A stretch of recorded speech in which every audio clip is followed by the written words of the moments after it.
Hello viewers, how are you? Ode to the West Wind line by line অনুবাদ এবং বিশ্লেষণের চতুর্থ পর্বে আজ আপনাদের সবাইকে স্বাগতম জানাচ্ছি। পার্সি বিশি শেরির লেখা এই বিখ্যাত কবিতাটি আমরা লাইন বাই লাইন ব্যাখ্যা করছি। তো ভার্চুয়াল ভার্সিটি এটি ইউটিউব চ্যানেল। এই চ্যানেলটি অবশ্যই আপনারা সাবস্ক্রাইব করে রাখবেন এবং বেল বাটনে ক্লিক করে রাখবেন সো দ্যাট আপনারা সবসময় নোটিফিকেশন পান যখন আমরা যে কোনো আপলোড দেই না কেন। এবং হোয়াইট বোর্ড একটি ফেসবুক পেজ, আপনারা এই পেজটিকে লাইক করে রাখবেন কারণ আপনারা ফেসবুকে অনেক সময় কাটান এবং এই সময়ের মধ্যে আপনারা জানতে পারবেন আপনার এক্সাম রিলেটেড, আপনার স্টাডি রিলেটেড বিষয়গুলো কখন কোনটি আপলোড দেওয়া হচ্ছে এবং এটি আপনাকে অনেকভাবে হেল্প করবে। আর এই দুটি প্ল্যাটফর্ম থেকে আমি মির্জা সুলতান মাহমুদ স্বপন আপনাদের সবাইকে স্বাগতম জানাচ্ছি। আরো একটি কথা কিন্তু মনে করিয়ে দিতে চাই, সেটা হচ্ছে ডেসক্রিপশন বক্সে সবসময় হ্যান্ড নোটের লিঙ্কগুলো দেওয়া থাকে, আপনারা সেখান থেকে কালেক্ট করে রাখবেন, আপনার টেবিলে রাখবেন যাতে আপনি পরবর্তীতে সেগুলো ইউজ করতে পারেন। সবসময় ভিডিও দেখা সম্ভব হয় না। Ode to the West Wind Percy Bysshe শেরির লেখা চতুর্থ পর্বে আমরা কিন্তু এখন আলোচনা করতে শুরু করছি চতুর্থ পর্ব। তো আমরা দেখব প্রথমে যে if I were a dead leaf, কবি কিন্তু প্রথম লাইনে যে কথা বলছেন যে যদি আমি হতাম মরা পাতা, আমি মরা পাতা হলে তুমি কি করতে পারতে? তুমি পারতে, মাইট এস্ট। তো মাইটটাকে এখানে আমরা দেখছি মাইটের সাথে এস্ট যোগ করা হয়েছে, এটা আর্কেইক ওয়ার্ড। আর্কেইক ওয়ার্ডস মানে হচ্ছে পুরাতন প্রাচীন শব্দ ব্যবহার করা হয়। এই প্রাচীন শব্দ এখানে কবি ব্যবহার করেছেন বিয়ার। বিয়ার মানে বহন করা। তুমি আমাকে বহন করতে পারতে। যদি আমি মরা পাতা হতাম তাহলে তুমি আমাকে বহন করতে পারতা।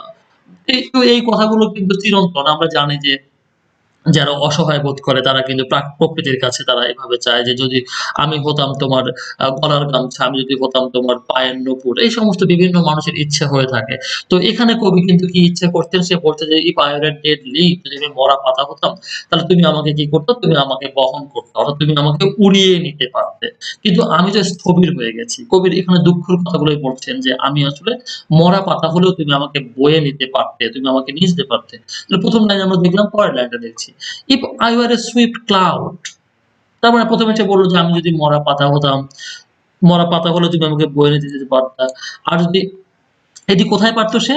এটি পারত সে পৃথিবীর উপরে, মাটির উপরে। এবং সে আকাশে কি করতে পারত? যদি সে মেঘ হতো, তার মানে কবি যদি মেঘ হতেন তাহলে সে কি করত? If I were a swift cloud to fly with thee, তার মানে তুমি যখন আকাশে আকাশে ভ্রমণ করছো, আকাশে যখন তুমি ফ্লাই করছো, উড়ছো, অনেক গতিতে উড়ছো, তখন তোমার সঙ্গেই কিন্তু আমিও দ্রুতগামী মেঘ হয়ে উঠতে পারতাম।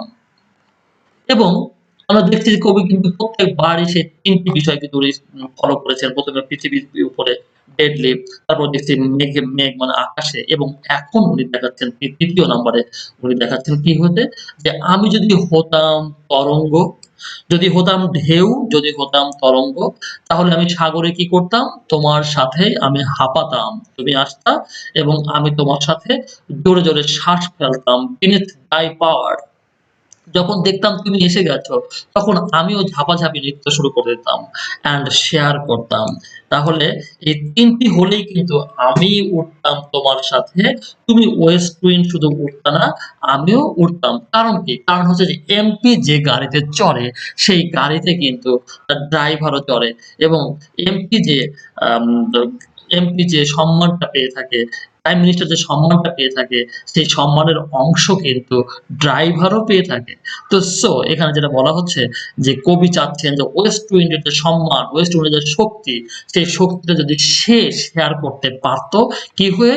যদি সে হতে পারত মরা পাতা, যদি সে হতে পারত মেঘ, যদি সে হতে পারত তরঙ্গ, সাগরের ঢেউ হতে পারত। এখন উনি বলছেন আমি তোমার শেয়ার করতে পারতাম। কি শেয়ার করতে পারতাম? তোমার শক্তির তীব্রতাকে শেয়ার করতে পারতাম। তার মানে কবির শক্তি কম। ধরো বন্ধু আমার কেহ নাই, তোলো বন্ধু আমার কেহ নাই। তার মানে কবির শক্তি কম। সে বলছে যে শক্তি দাও আমাকে, তোমার শক্তি দিয়ে আমাকে শক্তিমান করো। আমি তোমার শক্তি দিয়ে আমি উঠতে চাই, ঘুরতে চাই, নড়তে চাই, দৌড়াতে চাই। only less free, only less free, শুধু কম, only less free। তার মানে তোমার শক্তি আমি অনুভব করতে চাই যে আমি আমি শুধু তোমার চাইতে only less free than thou, তোমার সাথে আমি কম স্বাধীন। তুমি অনেক স্বাধীন। তুমি যা ইচ্ছা যেখানে ইচ্ছা ভোগ করতে পারো। কিন্তু আমি তোমার সাথে কম স্বাধীন। আমি তোমার সাথে কম স্বাধীন হওয়ার জন্য আমি তোমার শক্তিকে শেয়ার করতে চাই। আমি চাই তোমার স্বাধীনতাকে উপভোগ করতে। ও আনকন্ট্রোলেবল, হে অনিয়ন্ত্রিত। তার মানে যদি কারো কাছে কিছু চাওয়া যায় তখন আমরা কিন্তু বলে থাকি, "হে আল্লাহ তুমি আমাদেরকে এটা দিয়ে দাও।" তো তাহলে একইভাবে আমরা কিন্তু তাকে কি করি? সম্বোধন করে বলি। এখানেও কবি কিন্তু সম্বোধন করছেন। ইফ ইভেন ও আনকন্ট্রোলেবল তুমি আমাকে শক্তি দাও। ইফ ইভেন এবং পরে বলছে যে, "আমি তোমার কাছে শক্তি চাচ্ছি।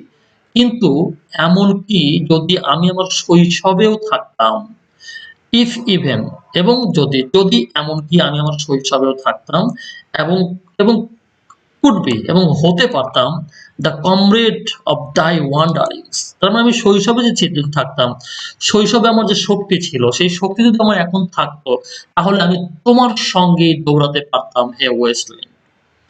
The comrade of thy wanderings তুমি কোথায়, কোথায় ঘোরো? তুমি আকাশে ঘোরো, তুমি সাগরে মুভ করো, তুমি মাটিতে মুভ করো। এই সমস্ত জায়গায় আমি তোমার সাথে মুভ করতে পারতাম। আমি তোমার সাথে সহচর হতে পারতাম। thy wanderings over heaven আকাশে মুভ করতে পারতাম। এবং as then as then কারণ ওই সময় বলতে শৈশবে। শৈশবে আমি কি করতাম? তখন আমি ছাড়িয়ে যেতাম। আউটস্ট্রিপ আমি ছাড়িয়ে যেতাম দ্য স্কাই স্পিড মানে আকাশসম যে স্পিডটা আছে, গতি আছে, এই গতিটাকে আমি ছাড়িয়ে যেতে পারতাম। When to outstrip trip thy sky speed তোমার এই আকাশসম যে গতি আছে, সেই গতির চাইতেও বেশি গতি ছিল আমার যখন আমি বয়হুডে ছিলাম, যখন আমি শৈশবে ছিলাম। Scarce seemed a vision. Scarce seemed a vision. তার মানে আমি যে এই যে বাতাস আকাশে তোমার সাথে দ্রুত চলতাম, আকাশে তুমি কি দ্রুত চলো? তার চাইতেও আমি বেশি দ্রুত চলতাম। এই কথাটি বলার পরে কবি বলছে, "Scarce seemed a vision" এটাকে কল্পনা মনে হয় না। এটি কল্পনা না, এটি বাস্তবই ছিল এবং আমি বাস্তবেই খুব প্রচন্ড শক্তিশালী ছিলাম। যদি আমি তেমন শক্তিশালী এখনো থাকতাম I would never এটা never সংক্ষেপে বলা হয়েছে কন্ট্রাক্টেড ফর্ম ব্যবহার করা হয়েছে। I would never have striven আমি কখনো চেষ্টা করতাম না। আমি কখনো চেষ্টা করতাম না। কি চেষ্টা করতাম না? যদি আমার সেই শক্তি থাকতো, তাহলে তোমার মতো ওয়েস্ট উইন্ড এর কাছে আমি ধর্ণা দেই? তোমার মতো ওয়েস্ট উইন্ড এর কাছে আমি প্রার্থনা করি?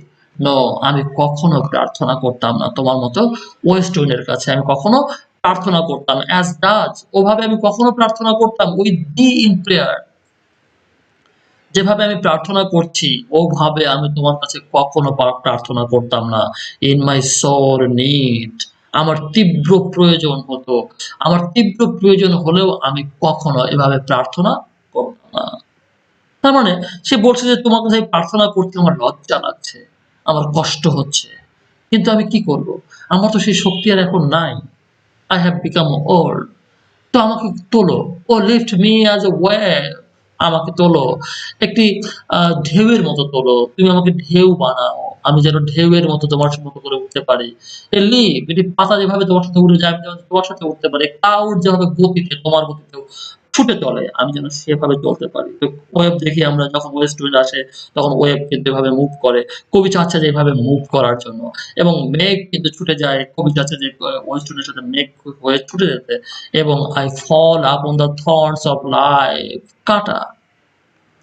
আমি পৃথিবীতে অনেক দুঃখ, অনেক কষ্ট, অনেক যন্ত্রণা, অনেক বেদনা, এই বেদনাগুলোকে সে কাঁটার সঙ্গে তুলনা করেছে। এখানে আমরা মেটাফর ব্যবহার করে দেখছি যে উনি মেটাফর ব্যবহার করছেন। থর্নস গুলো মেটাফর। কিসের মেটাফর? এগুলো হচ্ছে কষ্ট, যন্ত্রণার মেটাফর। এবং উনি বলছেন যে আমি সেই যন্ত্রণার কাঁটা কষ্টগুলোর কণ্টকের উপরে আমি পড়ে গেছি এবং আমি রক্তাক্ত হচ্ছি। I bleed. bleed মানে হচ্ছে রক্তাক্ত হওয়া। আমি রক্তাক্ত হচ্ছি। রক্তাক্ত হওয়া। আমি রক্তাক্ত হচ্ছি।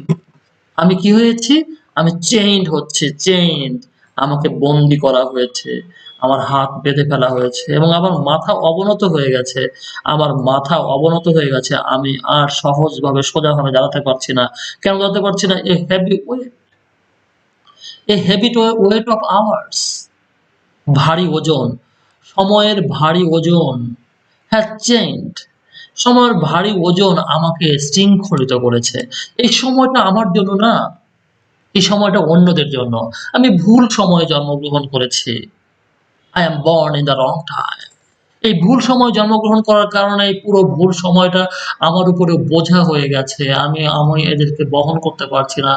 I cannot cope with the time এই সময়টা আমাকে চেইন করেছে, আমাকে বেঁধে ফেলেছে এবং আমাকে অবনত করেছে। আমি আমার ঘাড় উঁচু করে দাঁড়াতে পারি না। আমি আমার মাথা উঁচু করে দাঁড়াতে পারি না। তো সেক্ষেত্রে আমি অবনত হয়ে থাকি। Want to like thee এই যে এমন একজন যে তোমার মতোই ছিল একসময়। ওয়ান মানে একজন, একজন মানে আমি সেই একজন যে একসময় তোমার মতোই ছিলাম। সেই একজন মানুষকে এভাবে অবনত করা হয়েছে, সময় তাকে এভাবে আটকে ফেলেছে, এভাবে তাকে নত করেছে, এভাবে তাকে শৃঙ্খলিত করেছে। যে একসময় টেমলেস ছিল, যে একসময় দ্রুত গতিসম্পন্ন ছিল, অহংকারী ছিল। সেই মানুষটিকে এভাবে পর্যুদস্ত করে ফেলেছে এই সময়টি তাকে কিচ্ছু বলতে দেয় না। এই সময়টি আমাকে কিচ্ছু করতে দেয় না। এই সময় আমাকে বন্দী করে ফেলেছে। তো আমরা বুঝতে পারলাম যে চতুর্থ পর্বে অ্যাকচুয়ালি কবি এখানে তার দুঃখের কথা বলেছেন। তার যে শক্তি ছিল, এই শক্তিবোধের কথা বলেছেন এবং সে বলেছে যে, "আমার যেহেতু এখন সেই শক্তিটা নেই, যেহেতু আমাকে শৃঙ্খলিত করা হয়েছে, আমাকে যেহেতু আমার মাথা অবনত হয়ে গেছে এই বোঝার ভারে, তুমি আমাকে শক্তি দাও। আমাকে তুমি কি করো? আমাকে তোমার শক্তির শেয়ার দাও। I like to be partner of your speed. I like to be partner of your power." ওকে? ভালো থাকুন। পরবর্তী পর্বে, ৫ম পর্বে আপনারা স্বাগতম জানিয়ে এখানে শেষ করছি। Wish you good lakh.